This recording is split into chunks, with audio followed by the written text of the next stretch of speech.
Hi guys, ക്രിക്കറ്റിനെ സംബന്ധിച്ച് ഇന്ന് പുറത്തു വന്ന പ്രധാനപ്പെട്ട ചില അപ്ഡേറ്റുകളാണ് നമ്മൾ ഈ വീഡിയോയിലൂടെ നോക്കാൻ വേണ്ടി പോകുന്നത്. ആദ്യത്തെ ഏറ്റവും പ്രധാനപ്പെട്ട അപ്ഡേറ്റ് കേരള ക്രിക്കറ്റ് ടീമിനെ സംബന്ധിച്ചുള്ള അപ്ഡേറ്റ് ആണ്.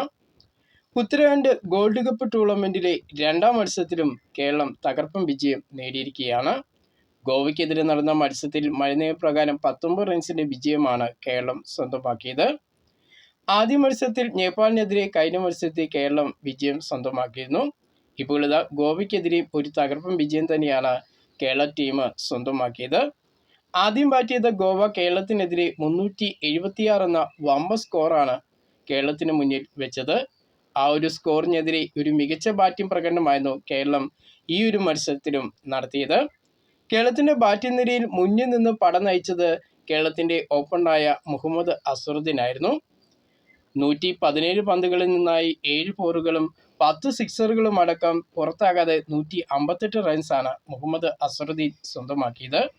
കഴിഞ്ഞ മത്സരത്തിലും നേപ്പാളിനെതിരെ താരം അർദ്ധ സെഞ്ചുറി നേടിയിരുന്നു. മികച്ച ഫോമിൽ തന്നെയാണ് മുഹമ്മദ് അസറുദ്ദീൻ കേരളത്തിന് വേണ്ടി ബാറ്റ് ചെയ്യുന്നത് എന്നുള്ളതാണ്.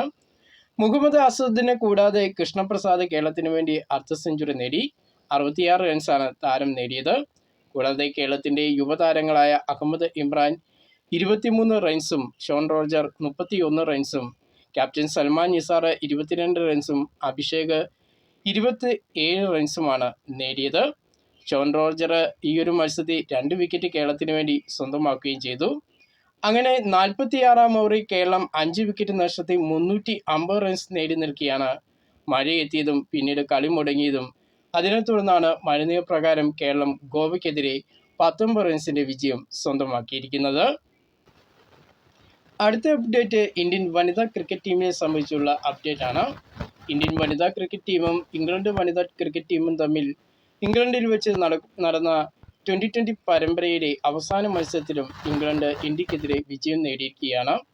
6 വിക്കറ്റിൻ്റെ വിജയമായിരുന്നു ഇന്ത്യക്കെതിരെ ഇംഗ്ലണ്ട് സ്വന്തമാക്കിയത്. ഇതോടെ 3 മത്സരങ്ങളാകുന്ന പരമ്പര 2-1 ഇംഗ്ലണ്ട് സ്വന്തമാക്കി. ഈ ഒരു മത്സരത്തിൽ ഇന്ത്യയെ സംബന്ധിച്ച് മത്സരം വിജയിക്കാവുന്ന ഒരു മത്സരമായിരുന്നു. വെറും 4 റൺസിൻ്റെ വ്യത്യാസത്തിലാണ് ഇന്ത്യ പരാജയപ്പെട്ടത് എന്നുള്ളതാണ്.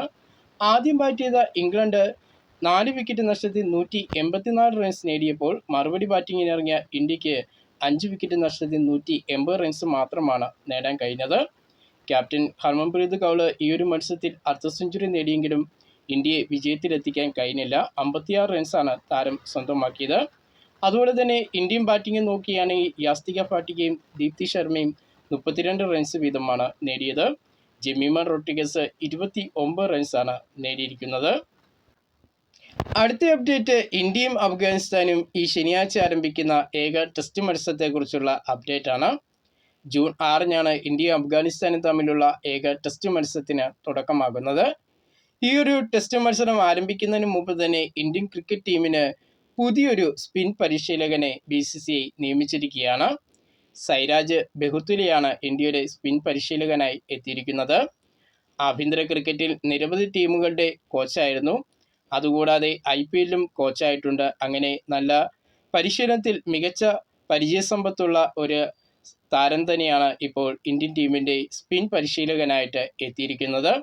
ആഭ്യന്തര ക്രിക്കറ്റിൽ നോക്കുകയാണെങ്കിൽ കേരളം ഉൾപ്പെടെ ഗുജറാത്ത്, വിദർഭ, ബംഗാൾ തുടങ്ങിയ ടീമുകളുടെയൊക്കെ പരിശീലകനായിരുന്നു. കൂടാതെ IPLൽ രാജസ്ഥാൻ റോയൽസിൻ്റെയും കഴിഞ്ഞ IPLൽ പഞ്ചാബ് കിങ്സിൻ്റെയും സ്പിൻ പരിശീലകനായിട്ട് ഇരുന്നിട്ടുള്ളതാണ് സൈരാജ്. എന്തായാലും ഇന്ത്യയും അഫ്ഗാനിസ്ഥാനും തമ്മിലുള്ള ഏക ടെസ്റ്റ് മത്സരം ശനിയാഴ്ചയാണ് ആരംഭിക്കുന്നത്.